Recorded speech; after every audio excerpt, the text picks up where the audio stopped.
Malcolm, great to meet you. Same here. This is such a fun film and you've got a fab cast. Why did you almost say no to it? You know, who told you that?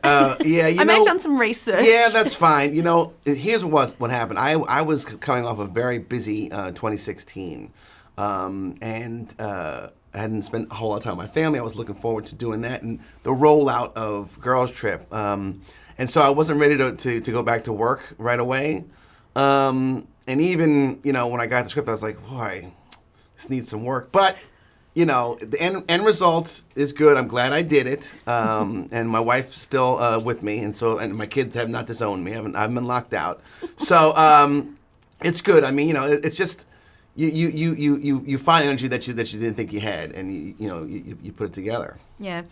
I mentioned the fab cast that are led by Tiffany and Kevin. When you work with great comedic actors like them, great comics, how do you direct them? Do you give them free rein and go, off you go and ad lib, or do you have to rein them in sometimes? No, I think it's a combination. You know, it's a little push and pull. You want to, you think what you've got on the page is good, and you always want them to expand on that and give their interpretation of it. Sometimes the interpretation doesn't quite work. Other times, it's spot on and it's better, way better than you expect it to be.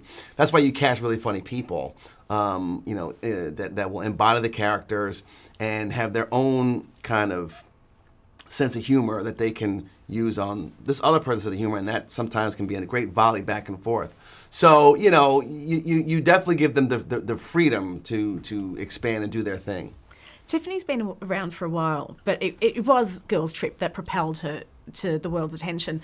When you first saw her audition tape, what was it that you went, I must have her in the film? You know, it was tough. That role was vital to the story of Girls Trip. So we wanted to make sure that we had somebody in there who could really do improv and be funny and charming. And she's kind of a wild child, so you want to make sure that you like her. The thing is, I looked at her audition. She made me laugh, and then it came down to a couple of different people. And when I looked back at the tape, every time I watched it, she made me laugh. And that wasn't the case for everybody. They were all great, but Tiffany consistently made me laugh, and she's so warm and genuine and authentic. So you just knew that all her antics, you forgive her for them, Yeah. and you'd ride along with her.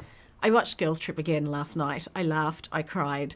The thing that annoys me about when I mention the word Girls Trip is everyone says surprise hit. And I have to steal someone's words. Jeff Yang, a journalist, has said, this is ridiculous. As both Will Packer and Malcolm D. Lee were both known and established quantities, it was the closest thing Hollywood had to a sure thing.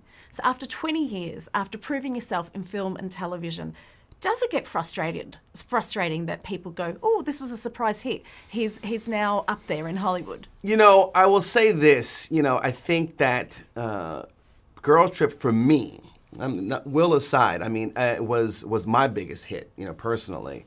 I've had movies open really big before also, Best Man Holiday and others. But, it's like, it's just comes with the territory a little bit. And you just kind of ride the wave, try not to take it personally, and just say, okay, well, I'll just, hopefully, you keep underestimating me. That's not a problem, and hopefully I'll keep surprising you. Well, hopefully you do surprise us, because now you've got Blackmailed Productions is going to go more into TV, into film as well. What's something that you're dying to share with the world? We've got a couple of projects. I can't really talk about specifically, but we're going to expand on the brand of Blackmailed Productions. Is like bringing stories about African Americans and people of color in general, and expanding on those stories to make those stories that are universal, but just happen to have a black face on them. Well, bring it. I cannot wait to see what you're going to give us. Thank you very much. In the meantime, we've got Night School. Yes. Malcolm, thank you so much. All right. If you're not gonna do the work, drop the class. No, I'm gonna do the work. You'll see. We'll see. Yes, we will. Great. Superb. Excellent. Good. Mm-hmm.